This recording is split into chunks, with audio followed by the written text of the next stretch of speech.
മഹാനായ അഹ്മദുൽ കബീർ അർ-റിഫാഇ മദീനയിൽ വന്ന ഹബീബിന്റെ ഹുജ്റത്തു ശരീഫയുടെ മുമ്പിൽ നിൽക്കുന്നു.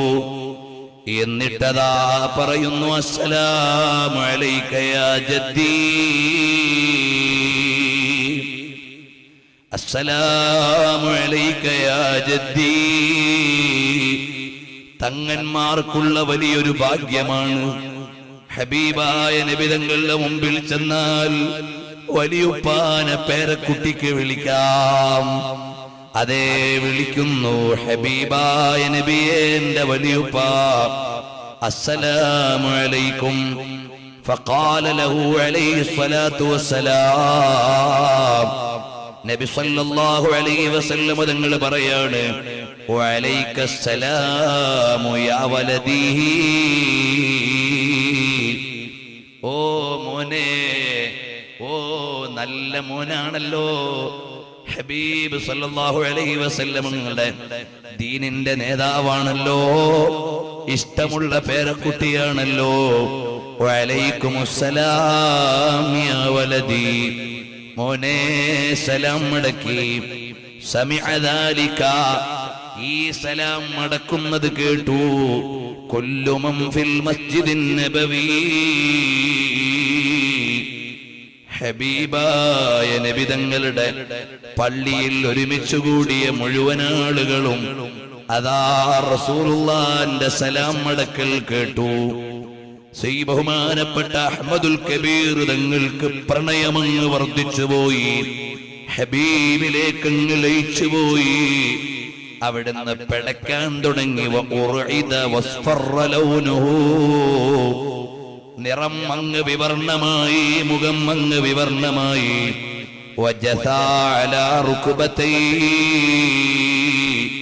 മുട്ടുകുത്തി അങ്ങ് നിൽക്കുകയാണ്.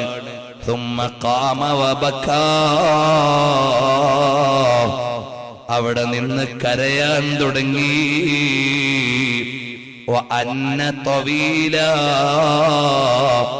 ദീർഘനേരം തേങ്ങുകയാണ്, അനീൻ തേങ്ങുകയാണ്. വഖാല, എന്നിട്ട് അഹ്മദുൽ കബീർ തങ്ങൾ പറയുകയാണ്, യാ ജദ്ദാ, എന്റെ വലിയുപ്പാ,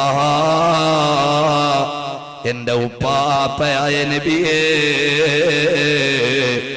في حالة البعد روحي كنت أرسلها تقبل الأرض عني وهي نائبتي وهذه دولة الأشباح قد حضرت فامدد يمينك كي تحظى بها شفتي.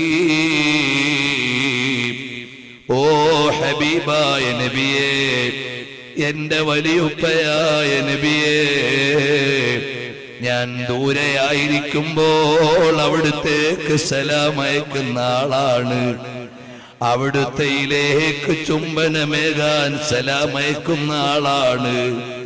ഇപ്പൊ ഞാൻ അവിടുത്തെ ദർബാറിലാണ്, സന്നിധിയിലാണ്.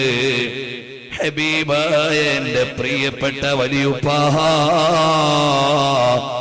ഫംദുദ് യമീനക, അവിടുത്തെ കൈയൊന്നു നീട്ടിത്തരുമോ? കൈ തഹളാ ബിഹാ ശഫതി, എന്റെ ചുണ്ടമർത്തിയൊന്ന് മുത്തം തരാനാണ്. അല്ലാഹുവേ, ഞങ്ങൾക്ക് ആ ഖബർ ശരീഫിൽ നിന്ന് ഇതൊന്നും ചോദിക്കാൻ അർഹതയില്ല.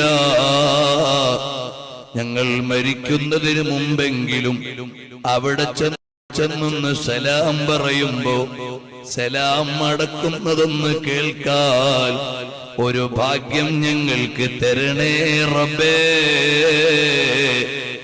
അർഹതയില്ലെങ്കിലും ആശയുണ്ട് റബ്ബേ, ഞങ്ങളെ കൈയൊഴിയല്ലേ റഹ്മാനേ. കേട്ടോ മുഅ്മിനീങ്ങളെ, സുയൂത്തി ഇമാം തങ്ങളുടെ കിതാബാണ് ഞാൻ വായിക്കുന്നത്. സുയൂത്തി ഇമാമുതങ്ങൾ 700 ചില്ലാണ് കിതാബ് എഴുതിയ മഹാനാണ്. ഖുർആൻ വ്യാഖ്യാനമാകുന്ന തഫ്സീർ എഴുതിയ മഹാനാണ്. അക്കാലത്ത് കിട്ടിയ ഹദീസ് മുഴുവനും സമാഹരിച്ച് ജാമിഉൽ കബീർ എഴുതിയ നേതാവാണ്. അങ്ങനെ മഹാനായ സുയൂത്തി ഇമാമുതങ്ങൾ എഴുതുകയാണ്, فمد له رسول الله صلى الله عليه وسلم يده الشريفة العطراء من قبره الأزهر المكرم. ആദരണീയനായ നബി തങ്ങളുടെ ഖബർ ശരീഫിന്റെ ഉള്ളിൽ നിന്ന് വളരെ സുഗന്ധമുള്ള കൈ ഇങ്ങനെ പുറത്തേക്ക് വരുന്നു. ഫഖബ്ബലഹാ, ആ കൈക്ക് മുത്തം കൊടുത്തു. റിഫായി ശൈഖ് തങ്ങൾ ഫീ മലഇൻ യഖറുബു മിൻ 90,000 റജുലിൻ, 90,000 ജനങ്ങളുടെ സാന്നിധ്യത്തിൽ വന്നാസു യൻദുറൂന യദ ശരീഫ, ജനങ്ങളെല്ലാം റസൂലുള്ളാഹി സ്വല്ലല്ലാഹു അലൈഹി വസല്ലം തങ്ങളുടെ കൈ കാണുന്നുണ്ട്, ആദരണീയമായ കരം കാണുകയാണ്. വകാന ഫിൽ മസ്ജിദി മഅൽ ഹുജ്ജാജ്, അന്ന് ഏറെ ഹാജിമാരുടെ കൂട്ടത്തിലുണ്ട്. ഹയാത്ത് ഇബ്നു ഖൈസ് അൽ ഹറാനി എന്ന മഹാനുണ്ട്. അശ്ശൈഖ് അബ്ദുൽ ഖാദിർ അൽ ജീലി അൽ മുഖീം ബി ബഗ്ദാദ്, ബഹുമാനപ്പെട്ട ബഗ്ദാദിൽ നിന്നുള്ള അബ്ദുൽ ഖാദിർ അൽ ജീലാനി തങ്ങളുണ്ട്. അതുപോലെയുള്ള വലിയ ശൈഖ് അദി ഇബ്നു മുസാഫിർ അശ്ശാമി, അവരെല്ലാം മദീനയിലുണ്ട്. ഹബീബായ നബി തങ്ങളുടെ കയ്യതാ റസൂലുള്ളാഹി സ്വല്ലല്ലാഹു അലൈഹി വസല്ലം തങ്ങളുടെ ആദരണീയമായ കരം ഖബർ ശരീഫിന്റെ ഉള്ളിൽ നിന്ന് പുറത്തേക്ക് തരുന്നു. നാളെ ആരും ഇത് കഥ പറഞ്ഞു എന്ന് തള്ളണ്ട. അതിന്റെ കൃത്യമായ നിവേദന പരമ്പരയോടെ ഇമാമിയങ്ങൾ എഴുതിയതാണ്. നമുക്കും ഈ സ്നേഹപ്രപഞ്ചത്തിലൂടെ ഹബീബിന്റെ മജ്ലിസിലൂടെ മദീനയിൽ ഞങ്ങളെ മുഴുവനും എത്തിക്കണേ റഹ്മാനേ. റസൂലുള്ളാഹിന്റെ ചാരത്ത് ഞങ്ങളെ എത്തിച്ചു തരണേ റഹ്മാനേ. ഞങ്ങളുടെ ആരുടെയും കയ്യിൽ ഒരു അമലുമില്ല, നീ കൈയൊഴിയല്ലേ റഹ്മാനേ.